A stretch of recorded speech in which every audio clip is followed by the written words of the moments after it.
श्री शिव पुराण।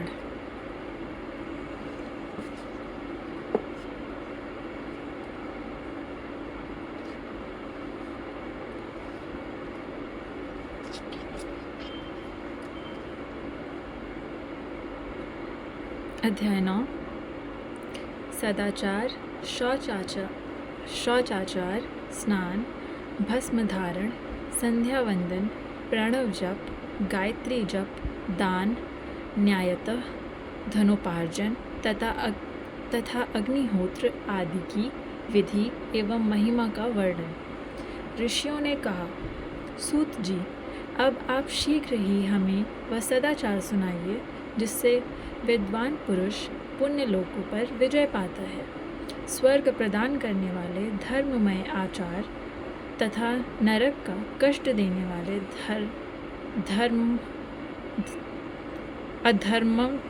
अधर्ममय आचारों का भी वर्णन कीजिए।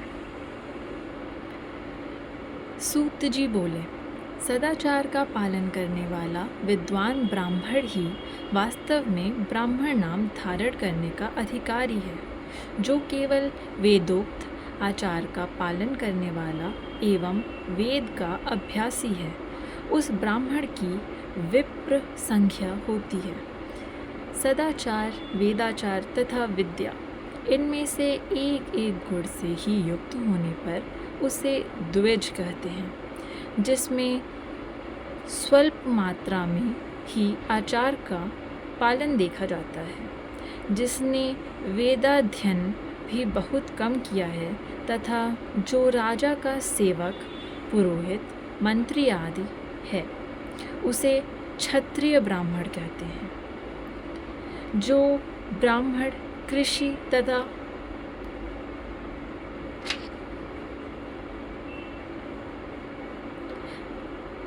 तथा वाणिज्य कर्म करने वाला है और कुछ ब्राह्मणोचित आचार का भी पालन करता है, वह वैश्य ब्राह्मण है।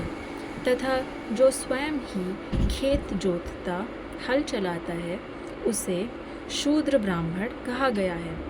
जो दूसरों के दोष देखने वाला और परद्रोही है, उसे चांडाल द्विज कहते हैं। इसी तरह क्षत्रियों में भी जो पृथ्वी का पालन करता है, वह राजा है। दूसरे लोग राजत्वहीन क्षत्रिय माने गए हैं। वैश्यों में भी जो धान्य आदि वस्तुओं का क्रय विक्रय करता है, वह वैश्य कहलाता है। दूसरों को वणिक कहते हैं। जो ब्राह्मणों, क्षत्रियों तथा वैश्यों की सेवा में लगा रहता है, वही वास्तव में शूद्र कहलाता है। जो शूद्र हल जोतने का काम करता है, उसे वृषल समझना चाहिए। सेवा, शिल्प और कृषण से भिन्न वृत्ति का आश्रय लेने वाले शूद्र दस्यु कहलाते हैं। इन सभी वर्णों के मनुष्यों को चाहिए कि वे ब्राह्म मुहूर्त में उठकर पूर्वाभिमुख हो सबसे पहले देवताओं का, फिर धर्म का, अर्थ का, उसकी प्राप्ति के लिए उठाए जाने वाले क्लेशों का तथा आय और व्यय का भी चिंतन करें। रात के पिछले पहर को उषा काल जानना चाहिए। उस अंतिम पहर का जो आधा या मध्य भाग है, उसे संधि कहते हैं। उस संधि काल में उठकर द्विज को मल मूत्र आदि का त्याग करना चाहिए। घर से दूर जाकर बाहर से अपने शरीर को ढके रखकर दिन में उत्तराभिमुख बैठकर मल मूत्र का त्याग करें। यदि उत्तराभिमुख बैठने में कोई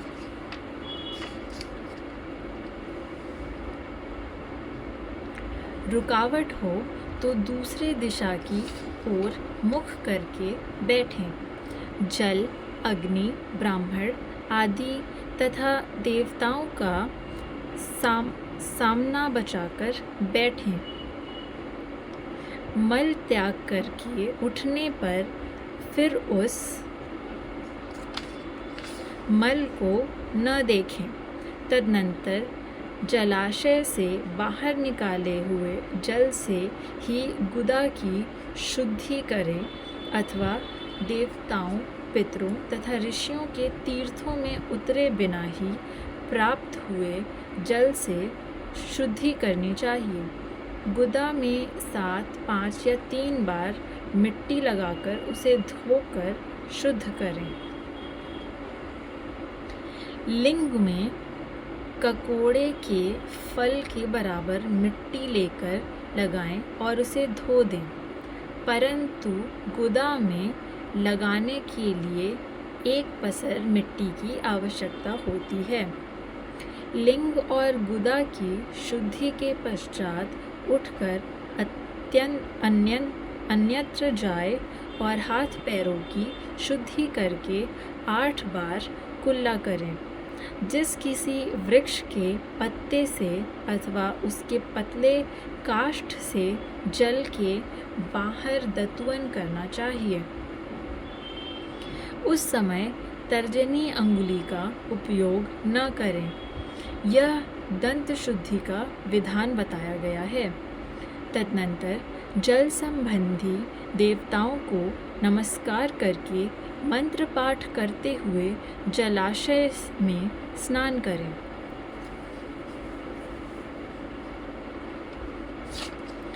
यदि कंठ तक या कमर तक पानी में खड़े होने की शक्ति न हो तो घुटने की तक जल में खड़ा हो अपने ऊपर जल छिड़ककर मंत्रोच्चारण पूर्वक स्नान कार्य संपन्न करें।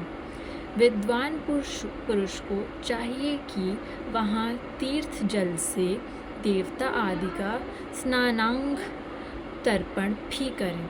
इसके बाद धौत वस्त्र लेकर 5 कच्छ करके उसे धारण करें। साथ ही कोई उत्तरीय भी धारण कर लें, क्योंकि संध्या वंदन आदि सभी कर्मों में उसकी आवश्यकता होती है। नदी आदि तीर्थों में स्नान करने पर स्नान संबंधी उतारे हुए वस्त्र को वहाँ न धोएं। स्नान के पश्चात विद्वान पुरुष भीगे हुए उस वस्त्र को बावड़ी में कुएं के पास अथवा घर आदि में ले जाए और वहाँ पत्थर पर, लकड़ी आदि पर, जल में या स्थल में अच्छी तरह धोकर उस वस्त्र को निचोड़े।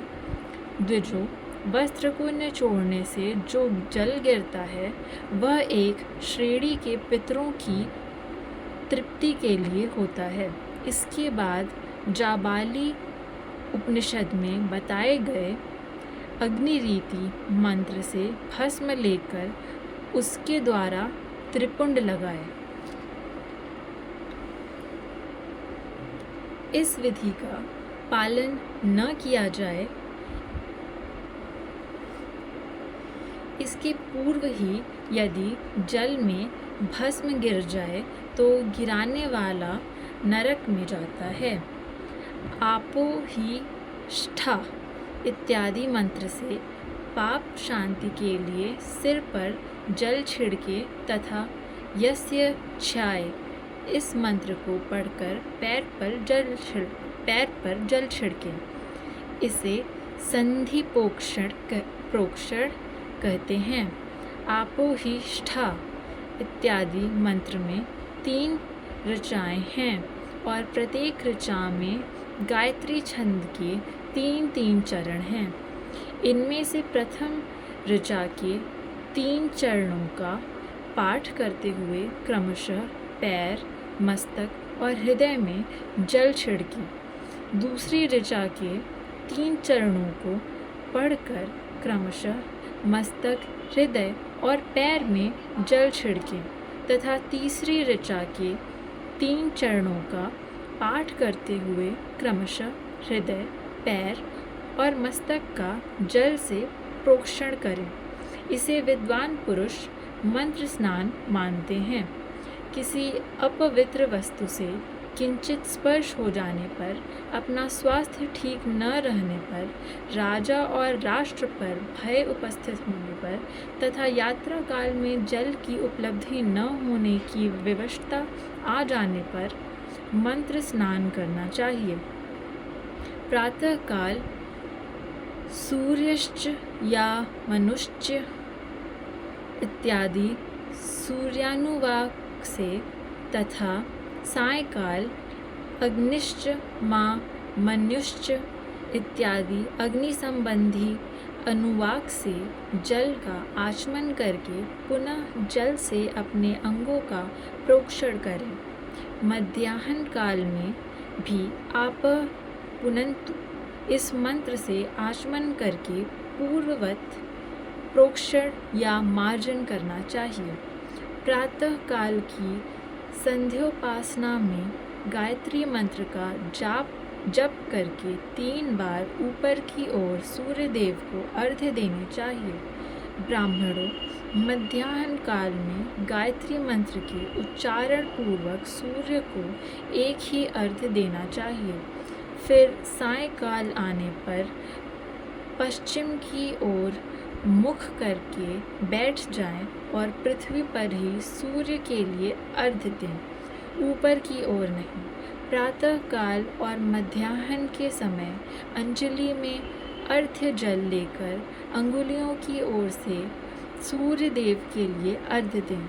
फिर अंगुलियों के छिद्र से ढलते हुए सूर्य को देखें तथा उनके लिए स्वतः प्रदक्षिणा करके शुद्ध आचमन करें। सायंकाल में सूर्यास्त से 2 घड़ी पहले की हुई संध्या निष्फल होती है, क्योंकि वह साय संध्या का समय नहीं है। ठीक समय पर संध्या करनी चाहिए, ऐसी शास्त्र की आज्ञा है। यदि संध्योपासना किए बिना दिन बीत जाए तो प्रत्येक समय के लिए क्रमशः प्रायश्चित करना चाहिए। यदि एक दिन बीते तो प्रत्येक बीते हुए संध्या काल के लिए नित्य नियम के अतिरिक्त 100 गायत्री मंत्र का अधिक जप करें। यदि नित्य कर्म के लुप्त हुए 10 दिन से अधिक बीत जाएं, तो उसके प्रायश्चित रूप में 1,00,000 गायत्री का जप करना चाहिए।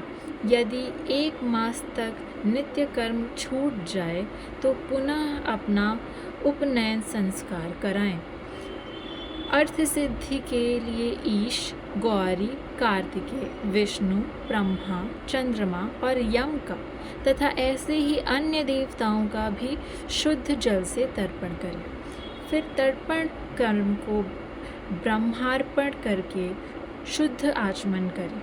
तीर्थ के दक्षिण प्रशस्त मठ में, मंत्रालय में, देवालय में, घर में अथवा अन्य किसी नियत स्थान में आसन पर स्थिरतापूर्वक बैठकर विद्वान पुरुष अपनी बुद्धि को स्थिर करे और संपूर्ण देवताओं को नमस्कार करके पहले प्रणव का जप करने के पश्चात गायत्री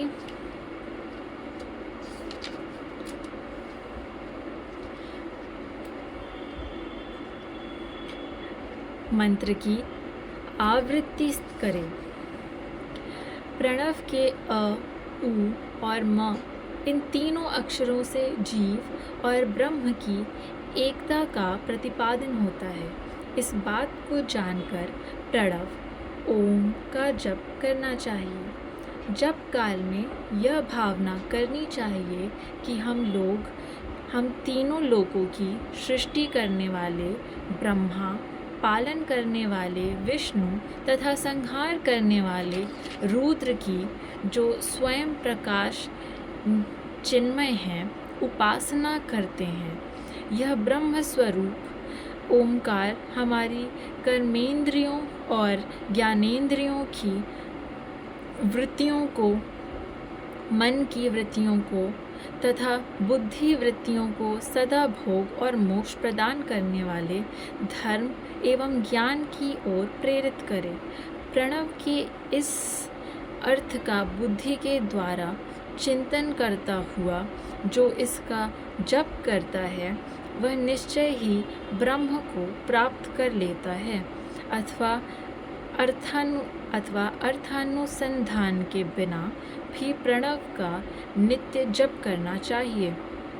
इससे ब्राह्मणत्व की पूर्ति होती है। ब्राह्मणत्व की पूर्ति के लिए श्रेष्ठ ब्राह्मण को प्रतिदिन प्रातःकाल 1 सहस्त्र गायत्री मंत्र का जाप करना चाहिए। मध्याह्न काल में 100 बार और सायंकाल में 28 बार जप की विधि है। अन्य वर्ण के लोगों को अर्थात क्षत्रिय और वैश्य को तीनों संध्याओं के समय यथासाध्य गायत्री जप करना चाहिए। शरीर के भीतर मूलाधार, स्वाधिष्ठान, मणिपुर, अनाहत, आज्ञा और सहस्त्रार, ये 6 चक्र हैं। इसमें मूलाधार से लेकर सहस्त्रार तक 6 स्थानों में क्रमशः विद्येश्वर, ब्रह्मा, विष्णु, ईश, जीवात्मा और परमेश्वर स्थित हैं। इन सब में ब्रह्म बुद्धि करके इनकी एकता का निश्चय करें और वह ब्रह्म मैं हूँ, ऐसी भावना पूर्वक प्रत्येक श्वास के साथ सोहम का जप करें। उनकी विदेश्वर आदि की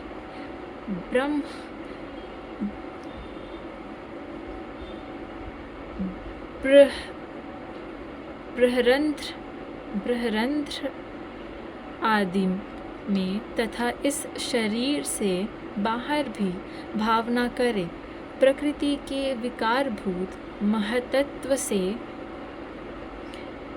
लेकर पंचभूत पर्यंत तत्वों से बना हुआ जो शरीर है, ऐसे सहस्त्रों शरीरों का एक एक अजपा गायत्री के जप से एक एक के क्रम से अतिक्रमण करके जीव को धीरे धीरे परमात्मा से संयुक्त करें। यह जप का तत्व बताया गया है। 100 अथवा 28 मंत्रों के जप से उतने ही शरीरों का अतिक्रमण होता है। इस प्रकार जो मंत्रों का जप है, इसी को आदि क्रम से वास्तविक जप करना चाहिए। सहस्त्र बार किया हुआ जप ब्रह्मलोक प्रदान करने वाला होता है, ऐसा जानना चाहिए। 100 बार किया हुआ जप इंद्र पद की प्राप्ति कराने वाला माना गया है। ब्राह्मणेतर पुरुष आत्मरक्षा के लिए जो स्वल्प मात्रा में जप करता है, वह ब्राह्मण के कुल में जन्म लेता है। प्रतिदिन सूर्योपस्थान करके उपर्युक्त रूप से जप का अनुष्ठान करना चाहिए। 12 लाख गायत्री का जप करने वाला पुरुष पूर्ण रूप से ब्राह्मण कहा गया है। जिस ब्राह्मण ने 1 लाख गायत्री का भी जप न किया हो, उसे वैदिक कार्य में न लगाएं। 70 वर्ष की अवस्था तक नियम पालन पूर्वक कार्य करें। इसके बाद गृह त्याग कर संन्यास ले लें। परिवारजक या सन्यासी पुरुष नित्य प्रातःकाल 12,000 प्रणव का जप करें। यदि एक दिन इस नियम का उल्लंघन हो जाए तो दूसरे दिन उसके बदले में उतना मंत्र और अधिक जपना चाहिए और सदा इस प्रकार जप को चलाने का प्रयत्न करना चाहिए। यदि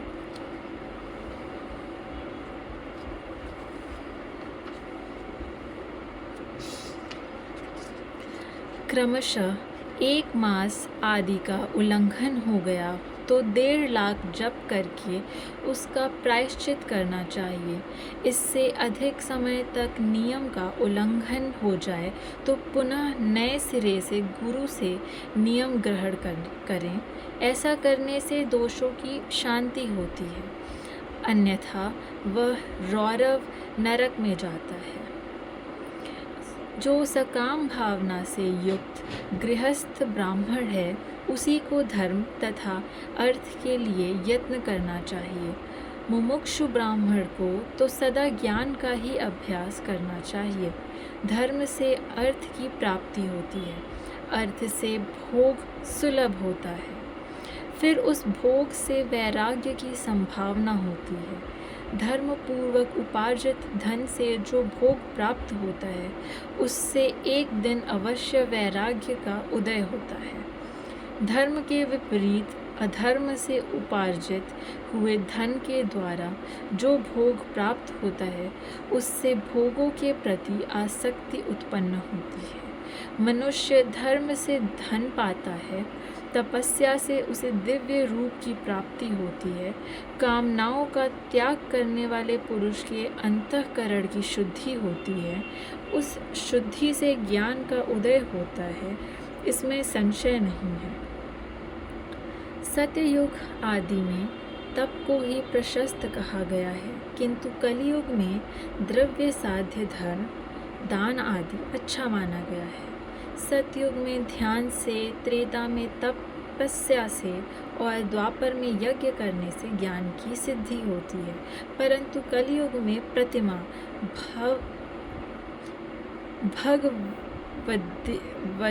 भगवद्विग्रह की पूजा से ज्ञान लाभ होता है।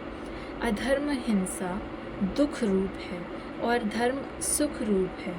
अधर्म से मनुष्य दुख पाता है और धर्म से वह सुख एवं अभ्युदय का भागी होता है। दुराचार से दुख प्राप्त होता है और सदाचार से सुख। अतः भोग और मोक्ष की सिद्धि के लिए धर्म का उपार्जन करना चाहिए।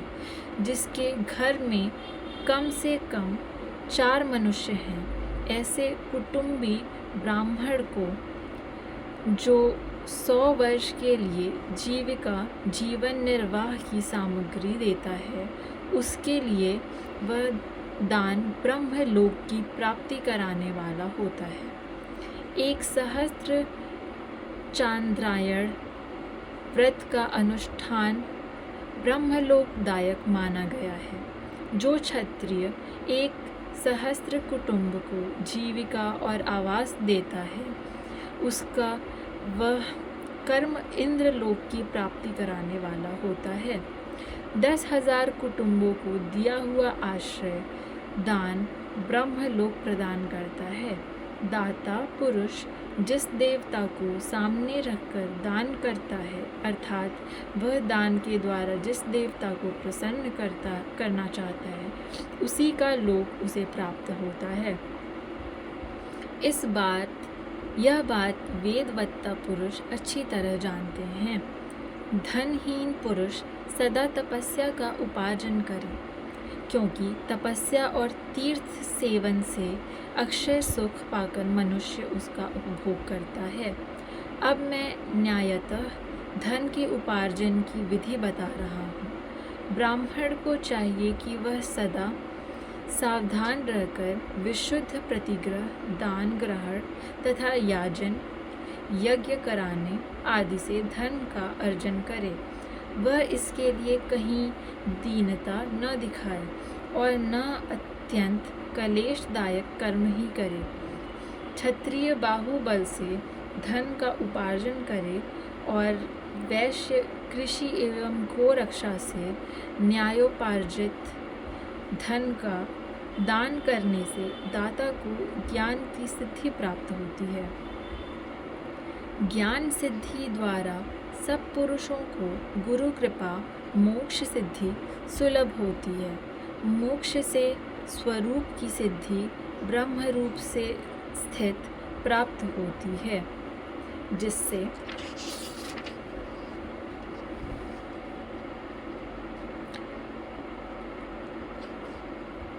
मुक्त पुरुष परमानंद का अनुभव करता है। गृहस्थ पुरुष को चाहिए कि वह धन धान्यादि सब वस्तुओं का दान करे। वह तृषा निवृत्ति के लिए जल तथा क्षुधा रूपी रोग की शांति के लिए सदा अन्न का दान करे। खेत, धान्य, कच्चा अन्न तथा भक्ष्य, भोज, लेह और चोष, ये 4 प्रकार के सिद्ध अन्न दान करने चाहिए, जिसके अन्न को खाकर मनुष्य जब तक कथा श्रवण आदि सद्धर्म का पालन करता है, उतने समय तक उसके किए हुए पुण्य फल का आधा भाग दाता को मिल जाता है। इसमें संशय नहीं है। दान लेने वाला पुरुष दान में प्राप्त हुई वस्तु का दान तथा तपस्या करके अपने प्रतिग्रह जनित पाप की शुद्धि कर ले, अन्यथा उसे रौरव नरक में गिरना पड़ता है। अपने धन के 3 भाग करे, एक भाग धर्म के लिए, दूसरा भाग वृद्धि के लिए तथा तीसरा भाग अपने उपभोग के लिए। नित्य, नैमित्तिक और काम्य, ये तीनों प्रकार के धर्मार्थ रखे हुए धन से करे। साधक को चाहिए कि वह वृद्धि के लिए रखे हुए धन से ऐसा व्यापार करे जिससे उस धन की वृद्धि हो तथा उपभोग के लिए रक्षित धन से हितकारक, परिमित एवं पवित्र भोग भोगे। खेती से पैदा किए हुए धन का 10वां अंश दान कर दे, इससे पाप की शुद्धि होती है।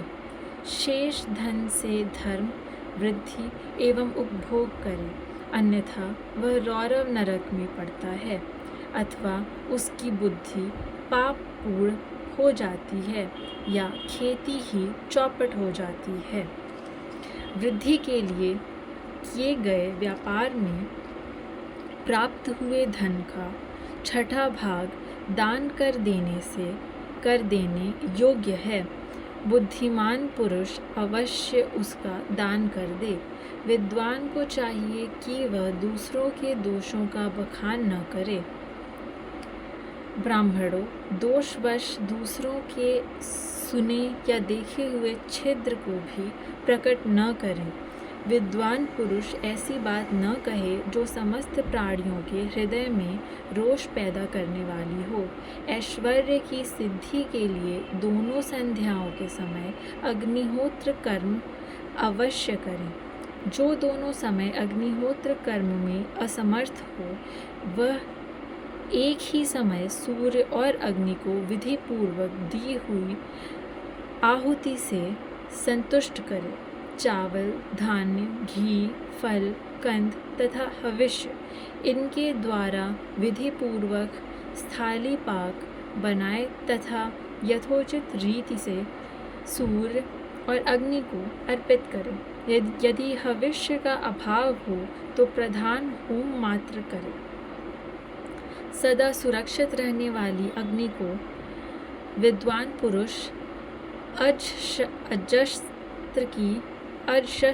अजस्त्र की संज्ञा देते हुए अथवा संध्या काल में जप मात्र या सूर्य की वंदना मात्र कर ले। आत्मज्ञान की इच्छा वाले तथा धनार्थी पुरुषों को भी इस प्रकार विधिवत उपासना करनी चाहिए।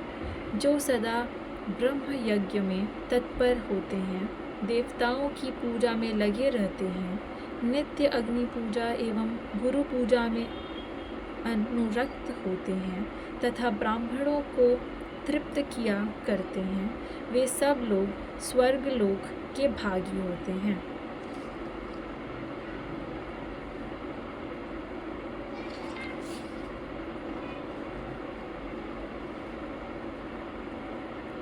अध्याय समाप्त।